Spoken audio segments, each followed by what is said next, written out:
the market is what the market is. Real estate dreams, opportunity everywhere. Buy, build, flip, we don't sleep, we score. Welcome to the Philly Road Home Report.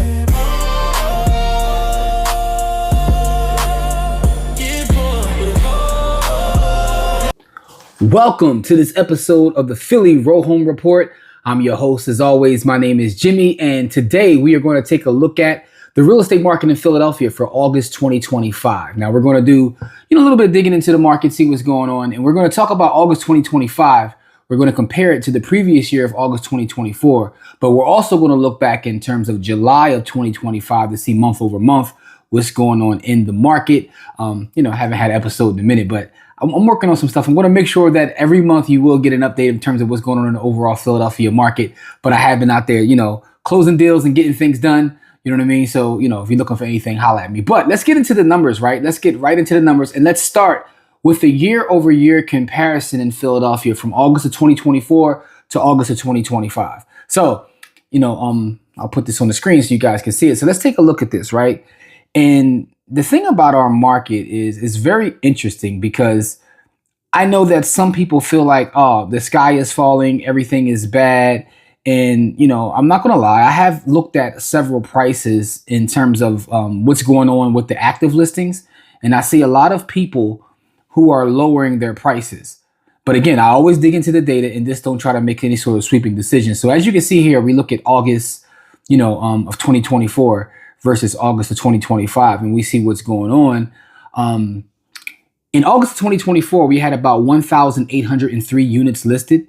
And, that's compared to 1,652 units listed this August of 2025. So that's a drop of about 8%. If we're just looking at that, it's a drop of about 8%, However, and that's just year over year. So that means that there's fewer options for buyers hitting the market. The median price, and remember, I always talk about the difference between median and average, right? The median is the true middle because the average, sometimes outliers will skew the average. And I'm going to always mention that because there's a difference between median and average.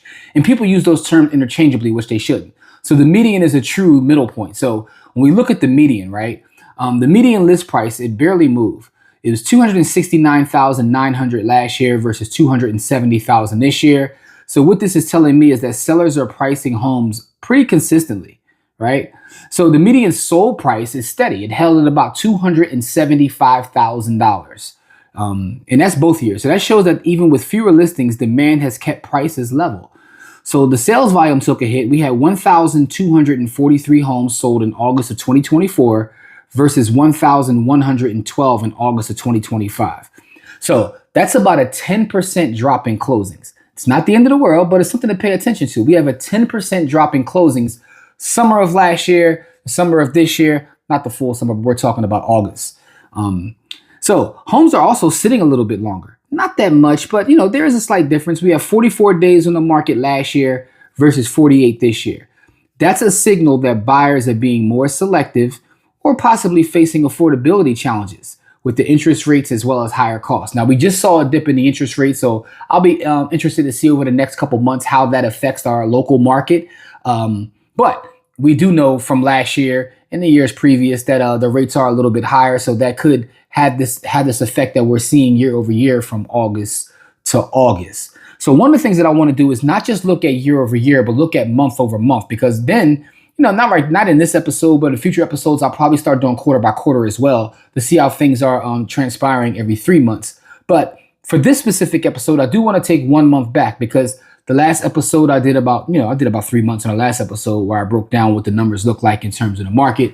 But this one, I want to just go back and look at a month because, again, this is pure speculation. It's based upon what I'm seeing in the market. But the one thing about Philadelphia that I'll always say and I'll reiterate is Philadelphia is truly a city of neighborhoods. And I say that because I operate in, certain neighborhoods. And just because the market is behaving that way in that specific neighborhood doesn't mean that it's affecting the city overall. It could be an indication. Some neighborhoods are very collinear or run right parallel with the city, but others do not. And what I see in a lot of the markets that I operate in, a lot of those are Allegheny West, certain parts of West Philly, Germantown, Mount Airy, Uptown, as we call it here in Philly. I don't do a lot of things in South Philly, but I do have some stuff in West Philly. West Philly, Uptown, I'll probably say is where I do a majority of the business I do. And, Allegheny West is like, I love LA anyway. So for a lot of reasons from a data standpoint, and maybe I'll do a whole episode on that. But the point is, just because I'm seeing these changes in the markets that I pay attention to day in and day out, doesn't mean it's affecting the city overall. So I have to take a step back and look at it more from a macro lens and see how the city is doing versus from the micro lens of just looking at the specific neighborhoods that I deal in. But what I will say is this: the neighborhoods that I deal in, I have been seeing prices just get lowered. A lot of it is because people are asking too much to begin with. When you price your home for sale or for rent, you have to be realistic. I understand that there's emotions involved in real estate, but the data is what the data is. If all of your neighbors and people on your block and around your neighborhood that have homes that are similar to yours or just like yours, if they're selling for $200,000, the fact that you want $250,000 means nothing. The market is what the market is. Please understand that someone is going to be willing to pay a price for your property, but maybe not the price that you want, right? You have to have a price that the buyer and seller can agree upon. By the way, nothing I say is for investment advice. This is for educational, informational purposes only. But I do want to share this because, your property has to value or appraise for that specific number. Keep that in mind, because when you look at the data is showing that if properties are priced correctly, they still are selling. But one of the issues is properties just aren't being priced correctly. With that being said, let's take a look at what the data shows month over month now.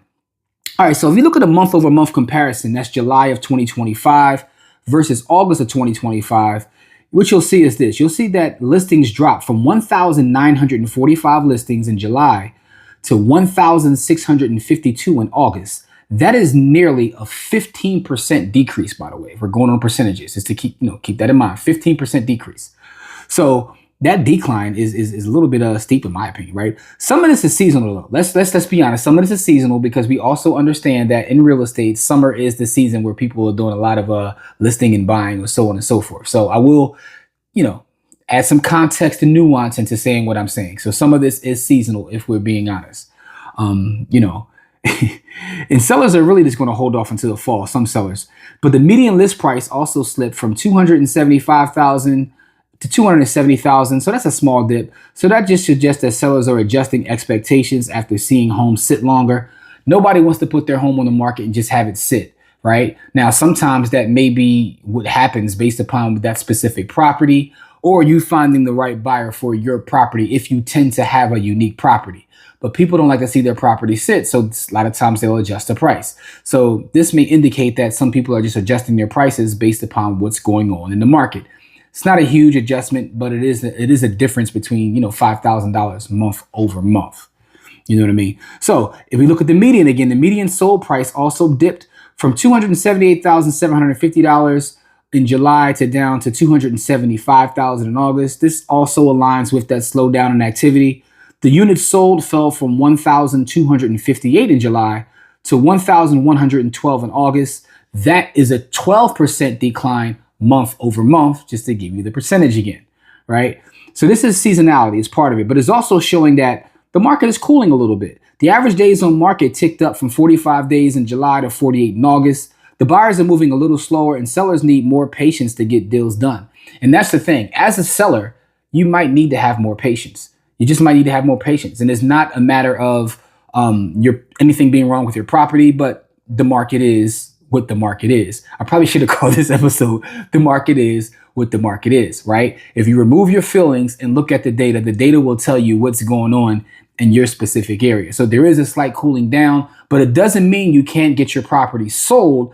You may just have to be a little bit more patient in terms of doing so, or be more competitive with your pricing. If you price correctly, you still will sell. The problem is, what it looks to me is that a lot of people aren't pricing correctly. They're being a little bit aggressive in their pricing. And, and also what I'm noticing is when the interest rates recently dropped, I saw people being a little bit even more aggressive. And I'm like, okay, I get what's going on, but some of y'all gotta chill. You know what I mean? So that's what's going on from a month over month standpoint. Just some overall takeaways though. Overall takeaways is that even though sales are down, if you price correctly, your property still will sell. The median price is pretty much flatlined year over year. That's a little interesting to me, right? So it's not a lot of appreciation taking place year over year, but it's still holding steady. And I think that's very important because when I think back to a lot of the drops that we saw in the real estate market, specifically if I go back to something like the Great Recession, and I saw homes dropping 20, 30, 40, 50% in other markets, we were relatively stable then as well. So we have a pretty good market here if you're priced right. The key is you have to be priced right. You know what I mean? But the momentum that we had a little while ago is cooling a little bit, and I'll be interested to watch how this next quarter plays out with the changes in interest rates. Maybe that will have an effect on our market overall. Only time will tell. So also just keep in mind about seasonality. Seasonality is also important, right? Because we're heading out of the summer into our fall season. So things tend to slow a little bit there as well. The thing I want to bring up is, right, you have a lot of factors at play that dictate how your market, your supply and demand acts in your market. And seasonality is just one of them. You have to be priced well, and also understand your specific neighborhood, right? Understand what's going on in your specific neighborhood, and also what are the competition. If you're putting your house on the market, and let's just say for argument's sake, 5 of your neighbors are putting your house on the market, what does the competition look like in comparison to yours? Because that's something else that I've seen in our market, specifically in West Philly. I see properties go on the market and they have properties on the same block that are just far superior. They're superior in terms of condition. They're superior in terms of amenities.